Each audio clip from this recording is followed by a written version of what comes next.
महाभारत का एक सार्थक प्रसंग जो अंतर्मन को छूता है। इस प्रसंग को ध्यान से पढ़ना और समझना। महाभारत युद्ध समाप्त हो चुका था। युद्ध भूमि में यत्र तत्र योद्धाओं के फटे वस्त्र, मुकुट, टूटे शस्त्र, टूटे रथों के चक्के, छज्जे आदि बिखरे हुए थे और वायुमंडल में पसरी हुई थी घोर उदासी। गिद्ध, कुत्ते, सियारों की उदास और डरावनी आवाजों के बीच उस निर्जन हो चुकी उस भूमि में द्वापर का सबसे महान योद्धा देवव्रत भीष्म पितामह सरसैया पर पड़ा सूर्य के उत्तरायण होने की प्रतीक्षा कर रहा था अकेला। तभी उनके कानों में एक परिचित ध्वनि शहद घोलती हुई पहुंची। प्रणाम पितामह। भीष्म के सुख चूके अंधेरों पर एक मरी हुई मुस्कुराहट तैर उठी। बोले, आओ देवकी नंदन, स्वागत है तुम्हारा। मैं बहुत देर से तुम्हारा ही स्मरण कर रहा था। कृष्ण बोले, क्या कहूँ पितामह, अब तो यह भी नहीं पूछ सकता कि कैसे हैं आप। भीष्म चुप रहे। कुछ क्षण बाद बोले, पुत्र युधिष्ठिर का राज्याभिषेक करा चुके के सब, उनका ध्यान रखना। परिवार के बुजुर्गों से रिक्त हो चुके राजप्रसाद में उन्हें अब सबसे अधिक तुम्हारी ही आवश्यकता है। कृष्ण चुप रहे।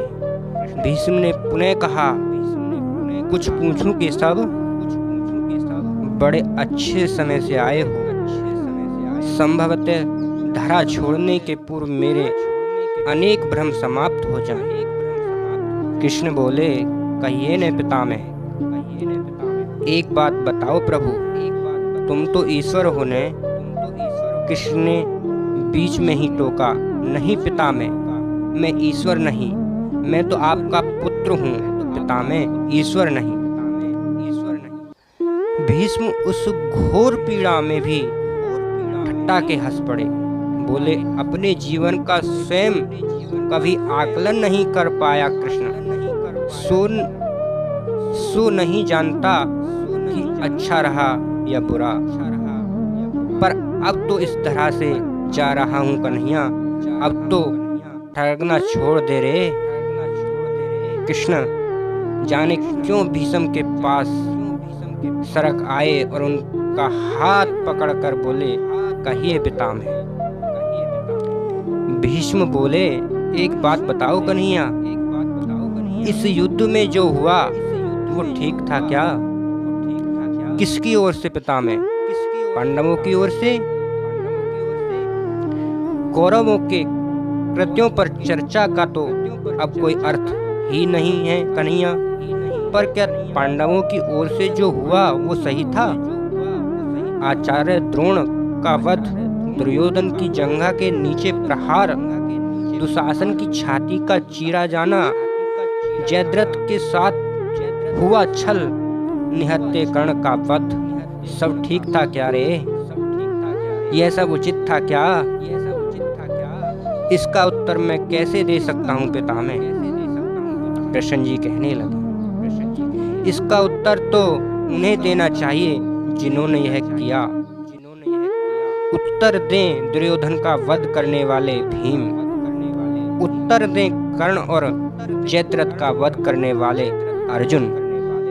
मैं तो इस युद्ध में कहीं नहीं था पितामह। अभी भी छलना नहीं छोड़ेंगे कृष्ण। अरे विश्व भले कहता रहे कि महाभारत को अर्जुन और भीम ने जीता है, पर मैं जानता हूँ कन्हैया कि यह तुम्हारी और केवल तुम्हारी विजय है। मैं तो उत्तर तुम्ही से पूछूंगा कृष्ण।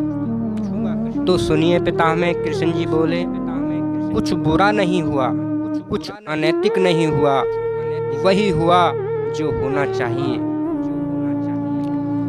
यह तुम कह रहे हो कि सब मर्यादा पुरुषोत्तम राम का अवतार कृष्ण कह रहा है। यह छल तो किसी युग में हमारे सनातन संस्कारों का अंग नहीं रहा, फिर यह उचित कैसे गया? इतिहास से शिक्षा ली जाती है पितामह, पर निर्णय वर्तमान की परिस्थितियों के आधार पर लेना पड़ता है। हर युग अपने तर्कों और अपनी आवश्यकताओं के आधार पर अपना नायक चुनता है। राम त्रेता युग के नायक थे, मेरे भाग में द्वापर आया था। हम दोनों का निर्णय एक सा नहीं हो सकता पितामह। नहीं समझ पाया कृष्ण, तनिक समझाओ तो। राम और कृष्ण की परिस्थितियों में बहुत अंतर है पितामह। राम के युग में खलनायक भी रावण जैसा शिव भक्त होता था। तब रावण जैसी नकारात्मक शक्ति के परिवार में भी विभीषण जैसे संत हुआ करते थे।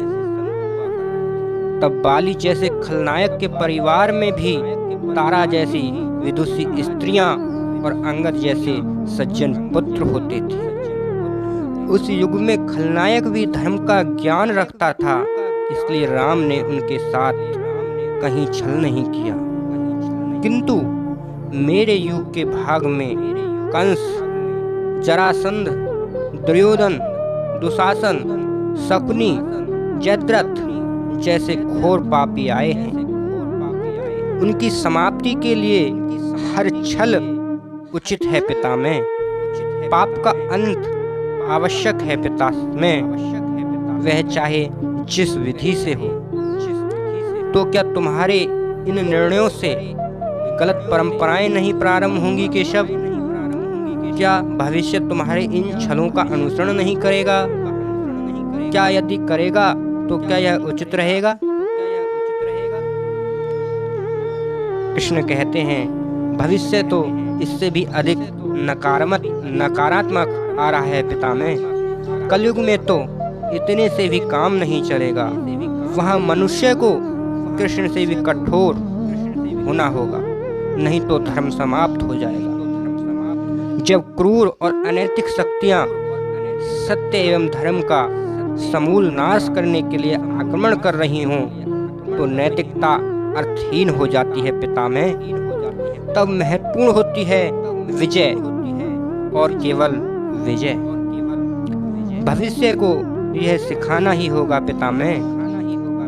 क्या धर्म का भी नाश हो सकता है केशव?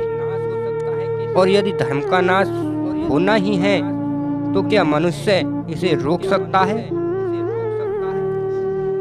सब कुछ ईश्वर के भरोसे छोड़कर बैठना मूर्खता होती है केशव। सब कुछ ईश्वर के भरोसे छोड़कर बैठना मूर्खता होती है पितामह। ईश्वर स्वयं कुछ नहीं करता, केवल मार्गदर्शन करता है। सब मनुष्य को ही स्वयं करना पड़ता है। आप मुझे भी ईश्वर कहते हैं ने, तो बताइए ने पितामह, मैंने स्वयं इस युद्ध में कुछ किया क्या? सब पांडवों को ही करना पड़े ने। यही प्रकृति का संविधान है। युद्ध की प्रथम दिन यही तो कहा था मैंने अर्जुन से, यही परम सत्य है। भीष्म अब संतुष्ट लग रहे थे। उनकी आंखें धीरे धीरे बंद होने लगी थीं। उन्होंने कहा, चलो कृष्ण, यह इस धरा पर अंतिम यात्री है। कल समय पर चले जाना हो। अपने इस अभागे भक्त पर कृपा करना कृष्ण। कृष्ण ने मन में ही कुछ कहा और भीष्म को प्राण कर लौट चले गए। कृष्ण ने मन में ही कुछ कहा और भीष्म को प्रणाम कर लौट चले। पर युद्ध भूमि के उस डरावने अंधकार में भविष्य को जीवन का सबसे बड़ा सूत्र मिल चुका था। जब अनैतिक और क्रूर शक्तियां सत्य और धर्म का विनाश करने के लिए आक्रमण कर रही हों, तो नैतिकता का पाठ आत्मघाती होता है। धर्मो रक्षति रक्षति। जय श्री कृष्ण।